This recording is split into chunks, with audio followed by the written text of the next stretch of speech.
Toujours un plaisir de vous rencontrer, fidèles amis téléspectateurs, dans ce troisième numéro de votre émission Corrigeons-nous sur la Révolution TV, la chaîne qui vise votre satisfaction. Alors aujourd'hui, on vous propose les difficultés que les immigrés ont tendance à rencontrer dans leur pays d'origine ainsi que dans leur pays d'accueil. Dans un instant, le développement. waxtaan bi nag dañ koy ubbee ci laaj bi nii muy lan kan mooy immigré kan mooy moodu moodu nag moom mooy ki nga xam ne dafa jóge ci dëkkam ngir dem beneen réew pour tekki pour daan dooleem. waaw te loolu nag li koy waral mooy lan boo bàyyee sa dëkk comme ni ñuy naan ku waliyaan yi daa fekk sa dëkk tëggul sa dëkk neexul. waaw donc su waliyaan amee rek su tukki amee c'est parce que da nga wut sa dëkk loo xam ne amoo ko et que yow tu espères l'avoir autre part. donc loolu moom may waral nga quitter sa dëkk pour dem beneen dëkk daani fa sa doole. léegi yow imagine toi nga quitter sa dëkk fi nga xam ne da nga fa doon dundee nu la neexee, soit ni nga fa doon dundee maîtriser woon nga ko tu connaissais. alors nga jóge fa dem ci beneen dëkk boo xam ne xamoo fa kenn. le pire en est que parfois da ngay dem doo dégg seen langue, da ngay am problème pour adapter wu. waaw comme juste ton frère le disait Omaro Thiam nee na li gën a métti moom mooy nga dem dëkk boo xam ne mii xamoo seen langue déjà pour nga comprendre ko da ngay sonn.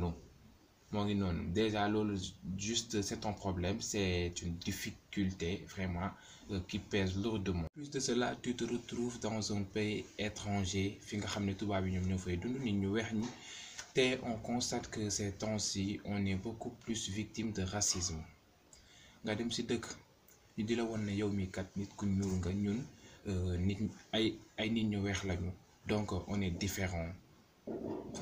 vous voyez ça, yéen a ngi gis loolu lan moo ko gën a métti comme humiliation, lan moo ko gën a métti comme intimidation, ñu lay importuner comme n'importe comment ci loo xam ne teguñ ko ci yoon.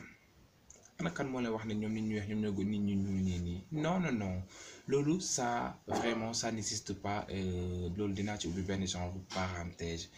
c'est comme si on disait que je me glorifie de mon sang noir qui coule dans mes veines, alors nous on est fiers d'être noirs.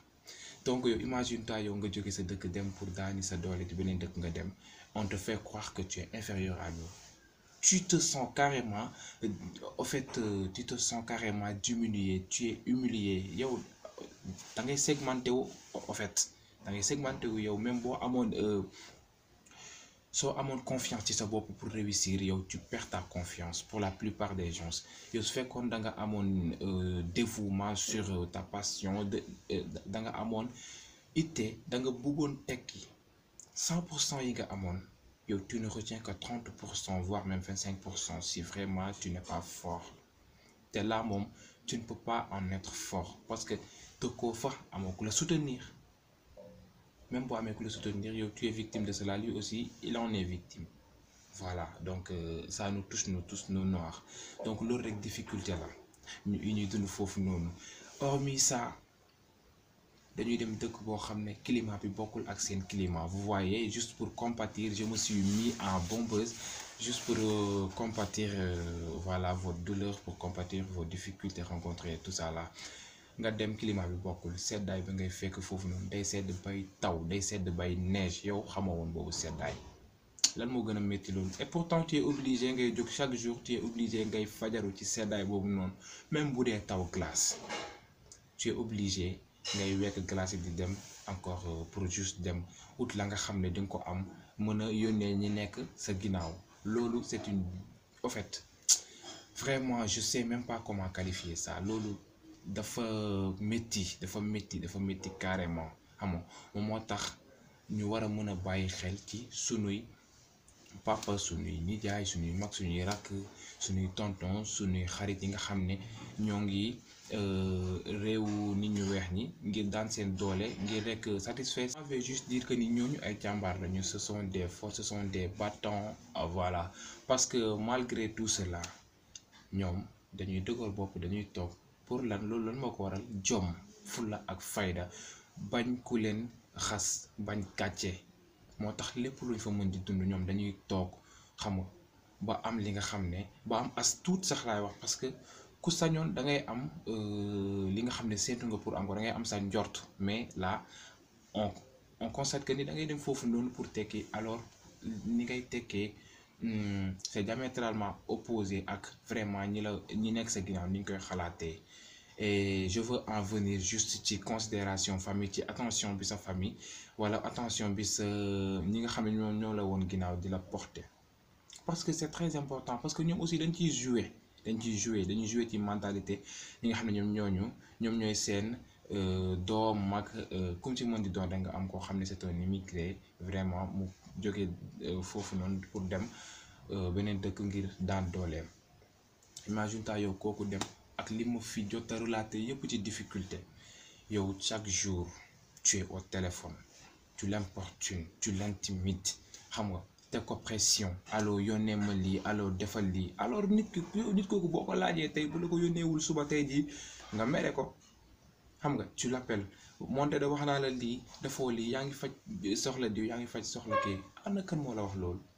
Qui te dit que ni moom il a au fait le sou à t'envoyer, on sait jamais, moom dana lekk, dafa war a lekk, au fait dafa war a naan, te le pire en est que ñoom taluñ lekk, taluñ naan, taluñ solo. Pour ñoom bu ñu lekkee ba suur, bu ñu naanee ba màndi, bu ñu solo après ñoom déjà dañuy foog ne rek du ñu am lu ñu leen yónnee, soit dinañ ne ah su ma solo, su ma lekkee, su ma naanee dinañu ne carrément man dama nekk fii di noos, alors que tel n'est pas le cas. Et pourtant ñun dañu war a dund.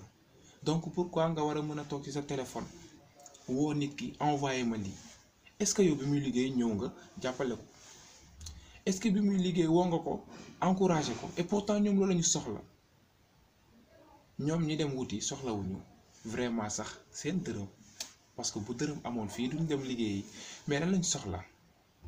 dañ soxla ku leen di woo, di leen remettre la morale, xam nga, di leen cajoler, di leen di dalal seen xel, parce que motivation dafa am solo ci nit, ci lépp loo gis, même su dul si ñoom. allo waa diw, ci loo nekk, waa yaa ngi si jàmm? ah man de sama xel ak sama xalaat yëpp a ngi si yow, góorgóorlul, xam nga, dem foo dëkkul de dafa metti lool, surtout sax nga dem ci réewu nit ñu weex ñi, amaana sax xamoo li ñuy wax, boo xamee li ñuy wax tamit ni ngay dundee seen mode de vie bokkul et tout ça là, on est de tout cœur avec toi, xam nga, on te soutient vraiment, xam nga, metti na lool. Tu vois, kooku noonu il se sent tellement motivé, day xam ne ceux qui sont derrière moi ils me soutiennent et vraiment ils me portent une grande pensée. loolu rek dafa neex ci xol. moo parfois nag tu vois ku ci am jabar bu incompréhensible autant que pour moi. allo waa Modou, allo waa Pathé, sama cheveu naturel bi, sama li nii yow tu es en train de gourer au fait. sa cheveu naturel ba kañ? est-ce que cheveu naturel moom moo ko fa yóbbu? est-ce que talon moo ko fa yóbbu? est-ce que jersey bu rafet moo ko fa yóbbu? est-ce que bombeuse bu rafet moo ko fa yóbbu? non, tu n'es pas sa seule préoccupation. loolu ngay xam ah. après yow ñëw fii nii bu demee dang yóbbante loxo nga def snap si sama cheveux lay doon, dañ lay reetaan après. sa cheveux lay doon ba kañ? sa ami nan la doonee, sa ami nu jëkkër nan la doonee, nan la ko amee? c'est des choses vraiment qu'il faut s'en passer. En fait c'est caduc. soo ci amee sens nga am jabar boo xam ne elle est compréhensive et elle n'est pas très matérialiste, voilà. bu weesoo loolu tamit jigéen ñi ñu ngi ci réewu tubaab bi di daan seen doole, di def lépp, te là c'est le contraire, parce que am na jigéen ñoo xam ne ñoom ñooy dem tukki daan seen doole defal seen jëkkër. boo ci ñàkkee chance nag nga dajeek koo xam ne vraiment ils te rendent la vie impossible, ils t'importunent, xam nga, defal ma lii defal ma lee, mooy góor yu ñàkk fayda yi. man je peux pas comprendre ça sax, naka ngay amee jabar mu nekk ci beneen réew di daan dooleem, yow tu es là et tu essaies vraiment de la rendre la vie impossible.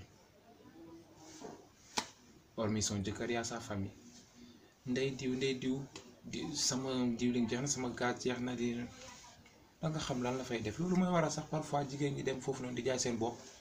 loolu mooy waral prostitution bi, parce que bu làmbee mu dëgër alors teg ngeen ko pression bu leen ko yónnee wul ngeen mer.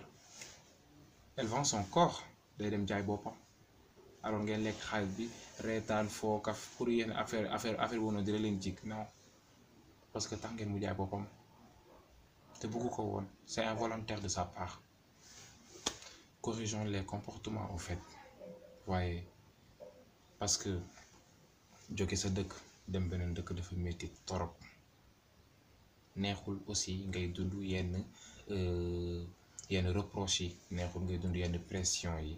ñi nga xam ne ñoom ñoo la waroon dalal di la consoler ñoom ñoo lay rendre la vie impossible, donc c'est pas bon en fait.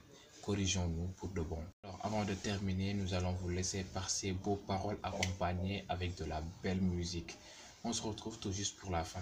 ñii di immigré yi dañuy xëy suba ba ngoon jot di dóor waar bilaay ñi ñoo ay dëggantaan jàmbaar dañuy yendoo dukki booleeg mar jafe-jafe yi ñuy jànkonteel taxul benn yoon ñu maar bu seddaay bi ñëwee life bi day gën a tar te taluñ sax fu ñu jaayee taar ay ati at nga bàyyi famille ginnaaw def raar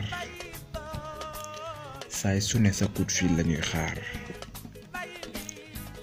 yenn saay mu metti nga daldi xaddi sa xel di tukki rek nga daldi jolli xalaat ni am nañu la yaakaar ñoo ngi toog di la xaar donte sax am nañu xamul li ngay dund ci tartar